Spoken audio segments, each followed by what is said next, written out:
할렐루야. 주 안에서 사랑하는 성도님들, 오늘은 11월 29일 복된 주일이고요. 시편을 애쓰다 77일차 D-6일을 맞는 날입니다. 오늘은 시편 137편과 138편을 읽고 쓰시는 날이 되는 거죠. 어제 제가 광고를 드렸더니 몇몇 분들께서 여러 가지 또 은혜 나눔을 해주셔서 그 가운데 한 분 우리가 함께 좀 은혜를 같이 나누고자 합니다. 우리 교회 권사님의 어머니 권사님이세요. 연세는 80대 중반 정도 되셨고 지금 현재 멀리 순천에 거주하고 계신데 척추 측만 그리고 또 왼쪽 다리에 신경에 좀 어려움이 있으셔가지고 거동도 조금 불편하시고 또 보행기를 의지하면서 그렇게 하루하루 지내시는 권사님이십니다. 그런데 집안에서 이렇게 코로나도 그렇고 건강도 그렇고 여러 가지 우울한 하루하루를 살아가시다가 이렇게 시편의 말씀을 통해서 은혜를 누리고 계시다고 그렇게 은혜를 나누어 주셨습니다. 자, 그 가운데 권사님 가족 카톡방에 올린 우리 순천에 계신 우리 권사님의 이 카톡의 내용을 여러분과 함께 좀 나누고자 합니다. 매일 아침 시편 공부를 할 수 있게 하신 할렐루야 교회 목사님께 감사한다. 오늘 아침은 특별히 시편 127편 말씀 3절에 자식은 여호와의 주신 기업이요 태의 열매는 그의 상급이로다. 전통에 가득한 화살을 가졌다라는 말씀이다. 화살통에 가득 찬 자식들을 기업으로 주시고 여호와를 경외하는 삶이 큰 축복이라 하셨는데 하나같이 많은 자식들이 하나님을 경외하며 살고 있으니 또 한 번 엄마는 축복받은 사람이라 위로받고 살고 있음을 말씀으로 깨우쳐 주심에 감사의 조건을 찾아 주심에 감사한다. 이렇게 권사님께서 가족 카톡방에 은혜를 나누어 주셨습니다. 우리 성함이 조순자 권사님이신데 우리 조순자 권사님 이 영상을 통해서 제가 우리 어머니 권사님 응원합니다. 축복합니다. 그리고 제가 건강을 위해서 또 기도했습니다. 힘내시고 날마다 하나님께서 주시는 그 은혜 속에서 강건하시기를 축복합니다. 여러분 모두가 시편의 말씀을 통해서 분명히 하나님께서 우리에게 주시는 은혜가 있을 겁니다. 위로하심이 있고 또 말씀에 축복이 있는 것을 여러분 확신하시고 하루하루 하나님께서 주시는 그 귀한 은혜를 마음껏 누리며 살아가시기를 주님의 이름으로 축복합니다. 자, 그러면 지금부터 시편 137편부터 해설을 시작하도록 하겠습니다. 먼저 부제를 보시면 부제가 없는 저자 미상의 시편이고요. 제목을 정해보자면 바벨론 포로의 노래라고 제목을 정해볼 수 있겠습니다. 바벨론 포로의 노래. 제목에서 여러분 느껴지시는 것처럼 이 시편은 배경 자체가 바벨론 포로 기간 중에 영적으로, 정서적으로 또 육체적으로 고단한 삶을 살았던 시편 기자가 애통함 속에서 불렀던 그런 노래의 시편이라고 할 수 있겠습니다. 자, 단락을 나눠보자면 크게 세 단락으로 나누어서 해설을 설명드릴 수 있을 것 같습니다. 첫 번째 단락은 1절부터 3절까지 바벨론 포로 생활의 고통이라고 소제목을 붙여볼 수 있겠습니다. 바벨론 포로 생활의 고통. 그리고 나서 4절부터 6절은 소제목을 붙이자면 믿음의 결단이라고 소제목을 붙여볼 수 있겠고요. 그리고 나서 7절부터 9절은요, 원수들에 대한 저주의 내용이 나오고 있습니다. 그러니까 이 단락의 내용을 한번 연결해서 스토리를 만들어 보면 바벨론 포로 생활 중에 극심한 고통을 겪었는데 그 고통 중에도 믿음을 잃어버리지 않으려고 믿음의 결단을 합니다. 그리고 하나님께서 원수들에 대한 정당한 심판을 내려주시기를 그렇게 노래하며 기도하는 시편이라고 할 수 있겠습니다. 자, 그러면 첫 번째 단락 1절부터 3절까지 바벨론 포로 생활의 고통, 그 내용을 한번 보겠습니다. 1절에 보시면 우리가 바벨론의 여러 강변 거기에 앉아서 시온을 기억하며 울었도다. 자, 1절에서 바벨론 강변에 앉아서 울었다라고 이야기하죠. 바벨론 강변이라고 하는 것은 그 바벨론이라는 그 나라의 위치가 티그리스 강과 유브라데스 강이 이렇게 만나는 그 지점에 위치해 있기 때문에 강을 끼고 있는 나라가 되는 거죠. 그리고 그 강변에 앉아서 시편 기자가 울었다고 하는 겁니다. 여기서 울었다라는 표현이 원문상으로 보니까 그냥 슬퍼서 잠깐 흐느적거리는 그런 울음이 아니라 통곡하면서 방성대곡하는 그러한 큰 울음이라고 해석을 하고 있습니다. 자, 그렇다면 왜 그렇게 통곡하면서 엉엉 울고 있는가? 1절 뒷부분에 보니까 시온을 기억하면서 울었다라고 그렇게 고백을 하죠. 말하자면 그 시온은 이 시편 기자의 고향이 되는 유다, 그리고 특별히 예루살렘을 떠올리면서 그렇게 통곡하며 눈물을 흘리고 있는 겁니다. 자, 2절 말씀 보시면 그 중에 버드나무에 우리가 우리의 수금을 걸었나니. 자, 강변에 있는 버드나무 한 가지에 수금을 걸어 놓고 그리고서 통곡하며 지금 울고 있는 모습이 머릿속에 그려지죠. 여러분, 이 장면에서 수금을 걸어 놓았다라는 것을 볼 때에 시편 기자가 적어도 수금을 연주할 줄 아는 연주자였겠구나라는 것을 짐작해 볼 수 있고요. 조금 더 확장해서 생각해 보면 분명히 예루살렘에 있었을 때에 예배를 섬겼던, 성전에서 그렇게 찬양을 섬겼던 그런 레위 지파의 한 사람이겠구나, 이렇게 짐작해 볼 수 있을 것 같습니다. 자, 그런 사람이 왜 이렇게 버드나무 가지에 수금을 걸어놓고 통곡하면서 이렇게 울고 있는가? 3절에 그 이유가 나옵니다. 자, 3절 보시면 이는 우리를 사로잡은 자가 누구겠습니까? 바벨론 사람들이겠죠. 거기서 우리에게 노래를 청하여 우리를 황폐하게 한 자가 역시 바벨론 사람들입니다. 기쁨을 청하고 자기들을 위하여 시온의 노래 중 하나를 노래하라 함이로다. 자, 바벨론 사람들이 이 이스라엘 백성들을 향해서 노래를 청했다. 자기들의 기쁨을 위해서 시온의 노래 중 하나를 노래해봐라, 이렇게 시켰다는 겁니다. 자, 여러분, 이 3절의 말씀은 이렇게 머릿속으로 여러분들이 그림을 그려보시면 이해가 빠를 겁니다. 바벨론 사람들이 큰 잔치를 벌였습니다. 그 자리에는 술과 춤과 온갖 이방의 어떤 타락한 문화들이 벌어지는 그러한 현장입니다.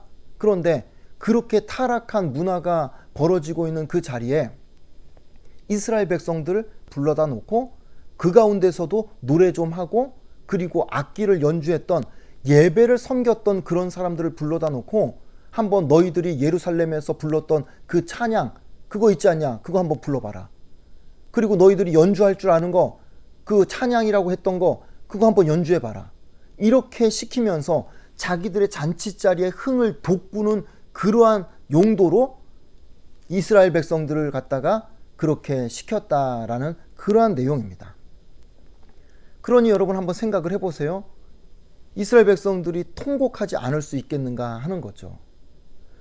이 노래가 하나님을 향한 노래이고 하나님께 영광을 올려드리는 예배의 찬양인데, 그 거룩한 찬양을 갖다가 이렇게 타락한 이방 문화, 술판이 벌어진 그 자리에서 그 사람들의 기쁨을 위해서 찬양하고 연주한다는 게, 여러분 이게 말이 되냐 하는 거죠. 그러니 안 울 수가 없는 거예요. 통곡을 안 할 수가 없는 겁니다. 매번 그렇게 요청이 들어올 때마다 아마 차라리 죽는 게 낫겠다 싶을 정도로 굉장히 영적으로 정서적으로 고통스러운 시간들을 보냈을 겁니다. 자, 그렇게 탄식하며 통곡하는 중에 이제 두 번째 단락, 믿음의 결단을 고백하죠. 4절부터 6절까지. 4절 말씀 보시면 우리가 이방 땅에서 어찌 여호와의 노래를 부를까? 우리가 어떻게 이 이방인들 앞에서 하나님의 찬송, 이 하나님의 노래를 부를 수 있겠는가?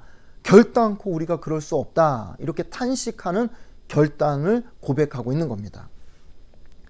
자, 그러면서 5절에 예루살렘아 내가 너를 잊을진대 내 오른손이 그의 재주를 잊을지로다. 여러분, 이 5절의 말씀은 쉽게 풀어보면 하나님을 찬양해야 될 수금을 타는 그 손이 이방인의 웃음거리로 사용이 된다고 한다면 차라리 그 손이 말라 비틀어져서 못 쓰게 되는 게 훨씬 더 낫겠다라고 그렇게 고백을 하는 겁니다. 자, 6절도 마찬가지입니다. 내가 너를 기억하지 못한다면, 내가 예루살렘을 내 가장 큰 기쁨으로 여기지 않는다면 내 혀가 내 입천장에 붙어 버릴 것이다.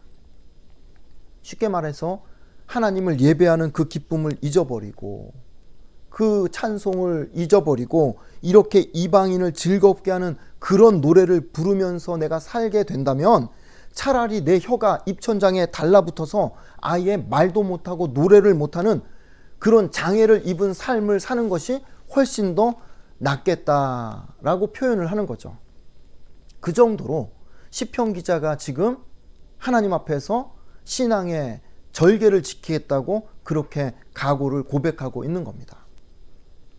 자, 그리고 나서 이제 마지막 세 번째 단락은 그 원수들에 대한 저주의 기도가 나오고 있는 거예요. 자, 7절에 여호와여 예루살렘이 멸망하던 날을 기억하시고 에돔 자손을 치소서 그들의 말이 헐어버리라 그 기초까지 헐어버리라 하였나이다.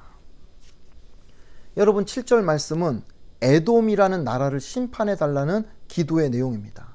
여러분, 에돔이 어떤 나라입니까? 야곱의 형 에서의 후손이 바로 에돔 족속 아닙니까?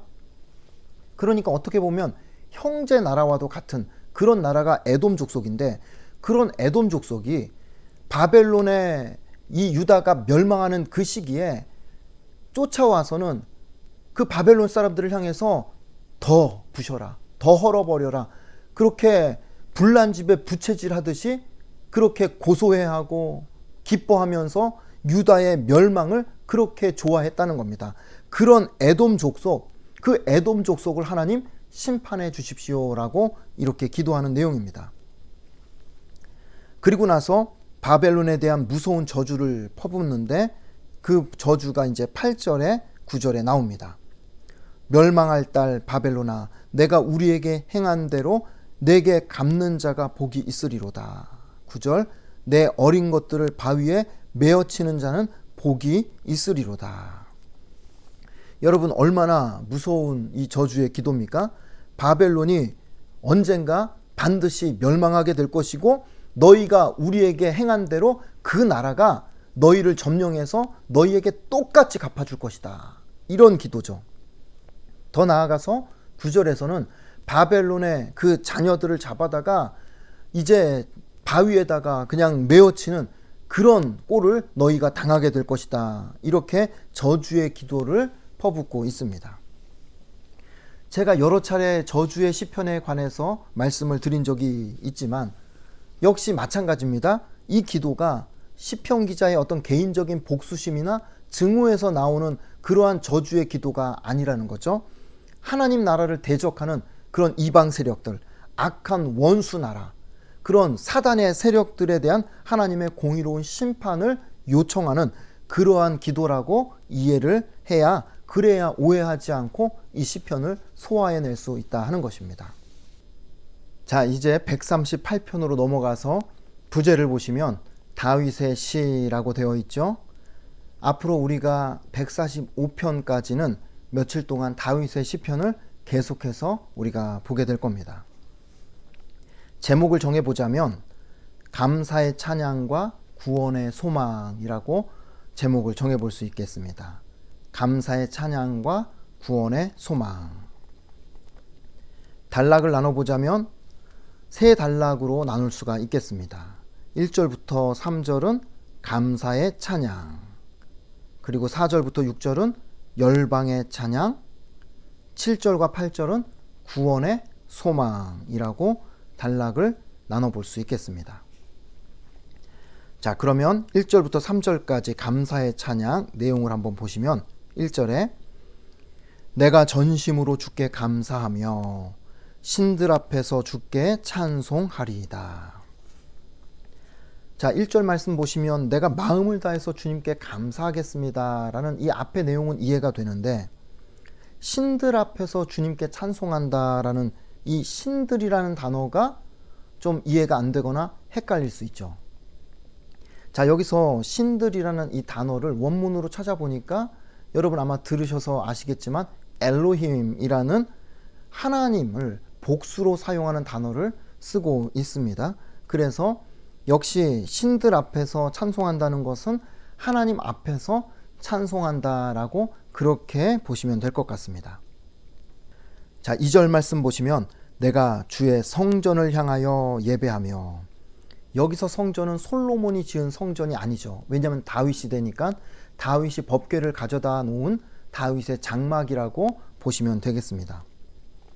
자, 그곳을 향하여서 예배하며 주의 인자하심과 성실하심으로 말미암아 주의 이름에 감사하오리니 이는 주께서 주의 말씀을 주의 모든 이름보다 높게 하셨음이라. 주님의 인자하심과 성실하심으로 인해서 감사와 찬송의 예배를 드립니다. 그리고 나서 마지막에 보면 주의 말씀을 주의 모든 이름보다 높게 하셨다. 자, 이 말씀이 조금 어려운 말씀인데 쉽게 그냥 풀어보면 우리말 성경에서는 이렇게 표현을 합니다. 이는 주께서 주의 이름과 주의 말씀을 모든 것 위에 높이셨기 때문입니다 라고 이렇게 찬양의 이유를 고백하고 있습니다. 자, 3절에서 감사하는 이유를 뭐라고 이야기하는가? 3절 보시면 내가 간구하는 날에 주께서 응답하시고 내 영혼에 힘을 주어 나를 강하게 하셨나이다. 자, 여러분 이 3절 말씀이 얼마나 참 위로가 되고 또 힘이 되는 말씀인지 모르겠습니다. 내가 간구하는 날에 주께서 응답하셨다. 이 말은 과거 어느 시점에 내가 한번 기도했더니 하나님께서 한번 응답하신 적이 있다, 이런 표현이 아닙니다. 이 원문상 시제를 바라볼 때에 도움을 간구할 때마다 그때마다 하나님께서 응답하셨다는 거예요. 그게 한두 번이 아니라 평생 살아오면서 간구하는 날에는 하나님께서 응답하시고 기도하는 날에는 하나님께서 응답하셨다라는 것을 고백하는 내용입니다. 그렇게 응답을 해주시니까 다윗이 뭐라고 고백을 합니까? 내 영혼에 힘을 주어 나를 강하게 하셨다. 그 기도 응답을 통해서 다윗의 영혼이 힘을 얻는 거예요. 담대함을 얻습니다. 그리고 영적으로 강하게 되었다라고 감사의 찬송 올려드리고 있는 겁니다. 자, 그리고 나서 이제 두 번째 단락은 4절에서 6절까지 열방의 찬양입니다. 모든 열방이 주의 말씀을 듣고 함께 찬양하기를 소망하는 그러한 내용입니다. 자, 4절과 5절 여호와여 세상의 모든 왕들이 주께 감사할 것은 그들이 주의 입의 말씀을 들음이오며, 5절 그들이 여호와의 도를 노래할 것은 여호와의 영광이 크심이니이다. 다윗은 본인만 찬양을 하는 게 아니라 멀리 모든 민족과 열방이 주님의 말씀을 들어야 되고 그 말씀을 듣고 하나님 앞에 감사하고 함께 노래해야 된다라는 것을 소망하는 그러한 찬송을 고백하고 있는 겁니다. 그런 면에서 볼 때 선교적인 또 시편이라고 할 수 있겠습니다. 자, 이어서 6절 보시면 여호와께서는 높이 계셔도 낮은 자를 굽어 살피시며 멀리서도 교만한 자를 아심이니이다. 자, 이 내용은 제가 어제 설명드린 완벽하신 하나님에 관한 묵상과도 연결이 되는 내용입니다. 높이 계신데 낮은 자를 굽어 살피신다. 그래서 멀리서도 교만한 자를 알아보신다라는 그러한 고백입니다. 그러니까 그렇게 크고 위대하신 하나님이지만 낮고 낮은 인간 한 사람 한 사람을 살피시고 또 돌보시는, 그러면서도 동시에 악을 행하며 교만한 삶을 살아가는 그런 사람들의 일거수일투족도 하나님께서 다 꿰뚫어 보신다 하는 것을 그렇게 찬양하는 내용입니다. 자, 그리고 나서 이제 세 번째 단락은 7절과 8절 구원의 소망을 노래하는 내용인데요. 7절에 내가 환난 중에 다닐지라도 주께서 나를 살아나게 하시고, 다윗은 고난 중에라도 하나님께서 살려주셨다, 그리고 회복시켜 주신다라고 그렇게 믿음으로 찬양하고 있습니다. 자, 그리고 나서 7절에 이어서 보시면 주의 손을 펴사 내 원수들의 분노를 막으시며 주의 오른손이 나를 구원하시리이다. 자, 주의 손을 펴서 원수들의 공격을 막아주시고 주의 권능의 오른손으로는 구원을 해주신다라고 찬양을 하고 있는 거죠. 자, 그래서 비유를 하자면 이게 이렇게 딱 맞는 건 아니지만 하나님께서 만약에 양손이 있으시다고 하면 왼손으로 원수의 공격을 딱 막아주시고 오른손으로는 나를 딱 감싸 안으시면서 마치 불구덩이를 뚫고 헤쳐나가는 그러한 모습이 연상이 되는 말씀입니다. 하나님께서 그 정도로 권능의 손으로 모든 원수들을 물리쳐 주시고 다윗을 구원해 주셨다라는 것을 그렇게 고백하며 소망하는 내용입니다. 8절은요. 여호와께서 나를 위하여 보상해 주시리이다. 여기서 이제 보상해 주신다라고 하니까 마치 뭔가 갚아주시는 이런 느낌이 드는데, 조금 더 정확한 번역을 보니까 여호와께서 나를 위한 뜻을 이루실 것입니다 라고 이렇게 해석을 하고 있습니다. 자, 이 말은 다윗이 지금까지 살아오는 인생길에 하나님께서 간구하면 응답해 주시고 간구하면 응답해 주시는 그러한 은혜를 통해서 힘을 얻고 강해지는 그런 삶을 살아왔지만, 이제 앞으로도 하나님께서 나를 위해서 하나님이 계획하신 것, 예비하신 것, 그 모든 약속을 이루어 주실 것입니다 라는 것을 소망하는 기도의 내용입니다. 자, 그리고 나서 뒤에 여호와여 주의 인자하심이 영원하오니 주의 손으로 지으신 것을 버리지 마옵소서. 자, 주님의 그 인자하심, 사랑이 영원하기 때문에 주의 손으로 지으신 것, 이 말은 주님께서 내 인생에 약속하신 그 약속, 모든 약속을 버리지 마옵소서, 이 말은 이루어 주옵소서라는 그러한 기도로 다윗의 시편이 끝나게 됩니다. 오늘은 이렇게 해서 시편 137편과 138편의 말씀을 생각보다는 길지 않게 정리하고 마치게 되었습니다. 저는 오늘 해설을 준비하면서 시편 137편, 사실은 저자 미상의 시편이라 시편 기자가 누구인지를 모르는 시편인데, 그 시편 기자의 이 고백을 쭉 읽고 묵상을 하는 중에 그 고백에서 저는 시편 기자의 그 믿음의 절개, 신앙의 지조를 저는 떠올리게 되었습니다. 믿음의 절개, 신앙의 지조라고 하니까 너무 조선시대 같은 용어 같아서 좀 우리식으로 조금 바꿔본다면 믿음의 자존심이라는 단어를 묵상해 보게 되었습니다. 시편 기자의 믿음의 자존심을 보여주었던 137편 5절과 6절의 말씀, 예루살렘아 내가 너를 잊을진대 내 오른손이 그의 재주를 잊을지로다. 내가 예루살렘을 기억하지 아니하거나 내가 가장 즐거워하는 것보다 더 즐거워하지 아니할진대 내 혀가 내 입천장에 붙을지로다. 저는 이 말씀이 굉장히 인상 깊은 말씀으로 오늘 마음속에 새겨졌습니다. 이 말씀이 무슨 뜻이라고 제가 설명드렸습니까? 내가 만약에 하나님을 향한 찬양을 잊어버리고 이 땅에서 이방인들을 위해서 그들의 입맛에 맞는 노래나 부르고 수금을 연주할 것 같으면 차라리 내 손이 비틀어지고 내 혀는 천장에 달라붙는 게 훨씬 더 낫다. 연주 못하고 노래 못하면서 그냥 그렇게 살아가는 게 훨씬 더 낫겠다라는 믿음의 자존심을 보여주는 그러한 결단이었습니다. 저나 여러분 모두는 자존심을 가지고 살아가는 사람들입니다. 자존심이 없는 사람은 없죠. 그런데 문제가 뭡니까? 쓸데없는 일에 자존심을 부리는 경우가 종종 있더라는 거죠. 특히 저 같은 남자들이 집에서 쓸데없는 자존심을 부릴 때가 있지 않습니까? 분명히 내가 잘못한 걸 알아요. 그런데 아내 앞에서 또는 자녀들 앞에서 내가 잘못했다는 말을 하고 싶지가 않으니까 계속해서 다른 이야기를 하고 고집을 피우고 억지를 부릴 때가 종종 있더라는 거죠.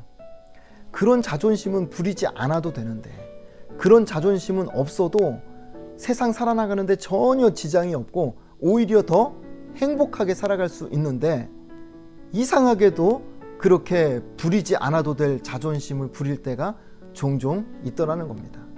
일명 알량한 자존심을 부리다가 배기 싫은 꼴을 보여주는 경우가 많다는 거죠.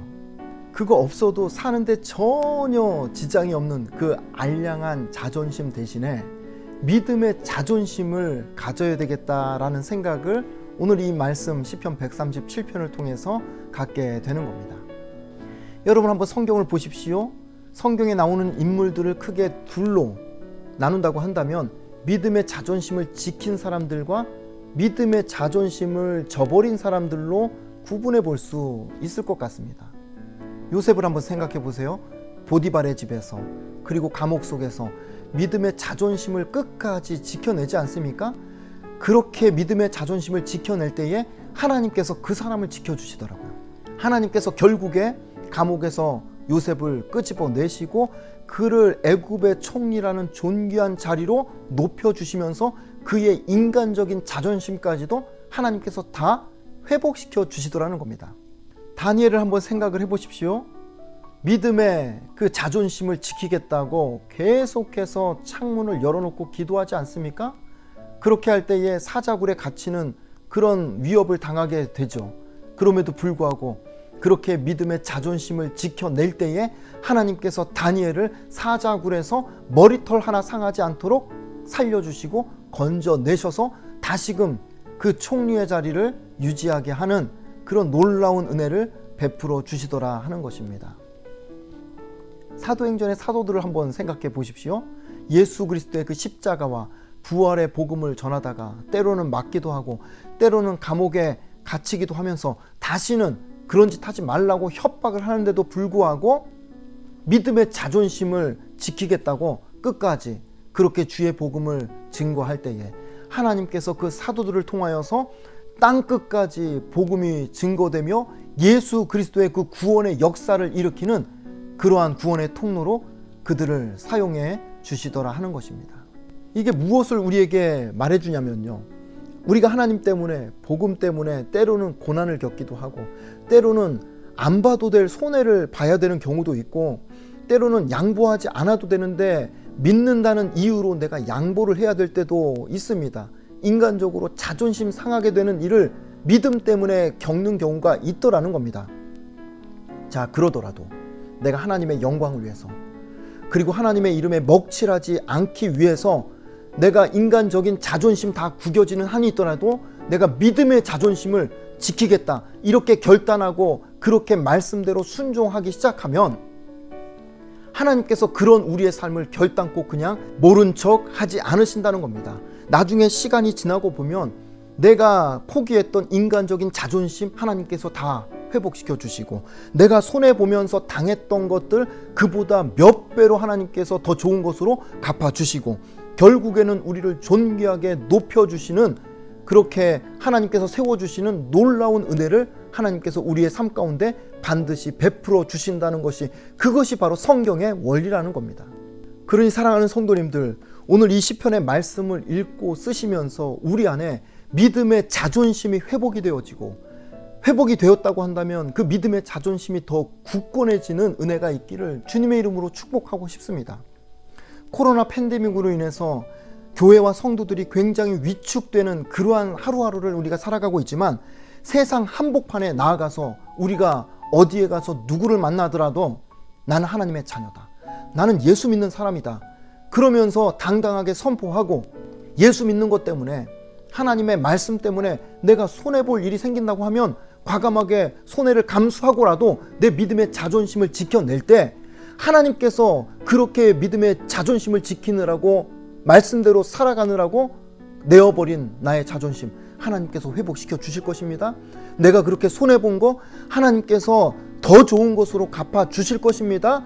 그리고 하나님께서 이 땅 가운데 예수 믿는 사람다운 그런 사람으로 존귀하게 높여주시고 세워주시고 인정받게 하시는 그런 하나님이 되실 줄 믿습니다. 오늘도 그 믿음 가지고 오늘 하루 믿음의 자존심을 지켜내는 복된 하루 사시다가 내일 다시 하나님의 말씀 앞에서 뵙도록 하겠습니다. 여러분 안녕히 계십시오.